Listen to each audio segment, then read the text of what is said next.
A new matchup, but the same result. Former President Trump leading Harris by 1 point in this brand new Fox national poll. And Trump also leading Harris by 8 points amongst independent voters. Americans also overwhelmingly turning to the former president on these top issues, on the economy, on border security, as he's blasting Kamala Harris for embracing Bidenomics. Kamala has declared that tackling inflation will be a day one priority. Just think of it for her, but day one for Kamala was 3.5 years ago. Why hasn't she done it? So here with reaction is Fox News contributor Katie Pavlich. Hey, Katie. Good morning. Good morning. Good to see you. Good to see you, too. Yeah, you makes a good point. Everyone's kind of been making this point across the network yesterday.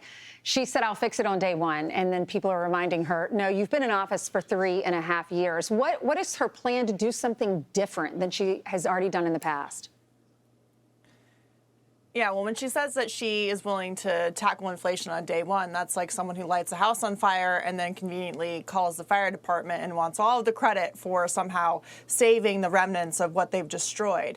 You know, Kamala Harris was the last vote to get the Inflation Induction Act, it's technically called the Inflation Reduction Act, over the finish line, which really boosted inflation and caused a lot of damage for Americans across the country. And when you look at this polling, it's quite interesting to see that with all of the honeymoon talk and all of the favorable coverage of Kamala Harris, she still is losing to Donald Trump. And when it comes to these swing states like Michigan, Pennsylvania, Wisconsin, the #1 issue for people is the economy. And so you're going to have these battling visions, I guess, if she ever comes out to speak about what her vision will be about how to move the country forward. She's already copied President Trump on the no tax on tips issue, but it seems like she's going to try to run away from Bidenomics in a way, but also embrace many of the far left policy positions by repackaging it to seem a little more palatable to independent voters in these swing states. Yeah, you're right. She's flip-flopping on a lot of her former voting record issues. All of them, you're right. And she is copying Donald Trump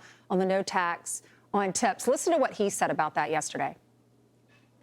When Kamala lays out her fake economic plan this week, probably will be a copy of my plan because basically that's what she does.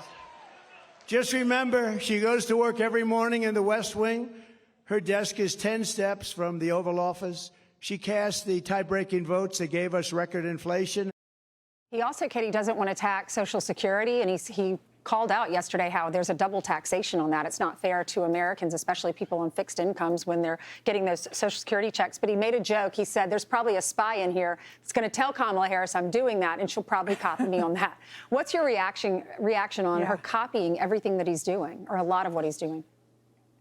Well, it's so interesting because if far left policies that she has held, not only just over the past 4 years as the vice president to Joe Biden, who ran as a moderate, but really has had one of the most liberal presidencies in modern times. But if you look at her record of running in 2019 and 2020, if those policies were popular, they would not be running away from them. She would be embracing her, quote, principled stand on all of these issues. Instead, they're running far away from them because they don't sit well with the American people, especially with the voters that she needs, independents, people who still haven't made up their minds in these places where they need that to get over the finish line in terms of the Electoral College. So they're running away from it. And it's so interesting because while she's trying to strike out on her own and be her own candidate. She's not just the vice president for Joe Biden. She's her own woman, wants to be the first female president of the United States. She's copying Donald Trump, and the White House really is not letting her get away from Bidenomics. If you go to whitehouse.gov and you put Bidenomics into the search